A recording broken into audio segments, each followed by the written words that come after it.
ચૈતરભાઈ વસાવા, નિરંજનભાઈ અને તમામ આમ આદમી પાર્ટીના કાર્યકર્તા બધાને મારા જોહાર, જય આદિવાસી। ભાજપ વાળાને હું એક જ વાત કહેવા માંગુ છું, तुमको क्या लगता था नहीं लौटेंगे? गलत, जब तक तोड़ेंगे नहीं छोड़ेंगे नहीं।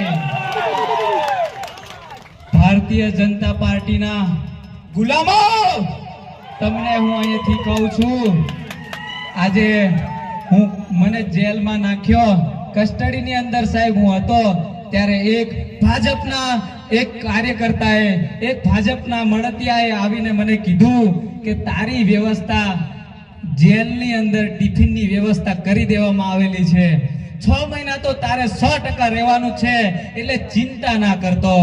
આવી મને ભાજપ વાળાએ આવીને કીધું ત્યારે મેં એમને કીધું કે ભાઈ મને જેલના રોટલા ખાવા માટે મોકલવામાં આવે છે તો હું જેલના રોટલા ખાઈશ, તમારા નહીં। આજે યુવાન, આજે એક જાગૃત યુવાન હોસ્પિટલની વાત કરે છે, પાણીની વાત કરે છે, તો શું તમારે કોઈ પણ વ્યક્તિને જેલમાં નાખી દેવાનો? આવું વિચારવાનું? થોડુંક તો ભગવાનથી બીવો મારા ભાઈ, પાર્ટીના ગુલામ ના થઈશો। આજે એક સીધો સાદો વ્યક્તિ, કોઈ પાર્ટીનો વ્યક્તિ નતો અને આજે મને પાર્ટીમાં જવા માટે મજબૂર કરી નાખ્યો। અને ચૈતરભાઈ વસાવાને 2023 ની અંદર જે પાઘડી મેં પહેરાવી હતી ત્યારથી ચૈતરભાઈ વસાવાની વિચારધારે જોઈન્ટ હતો, પણ આજે આ મંચ ઉપરથી આજે વિધિવત હું આમ આદમી પાર્ટીમાં જોઈન્ટ થયો છું।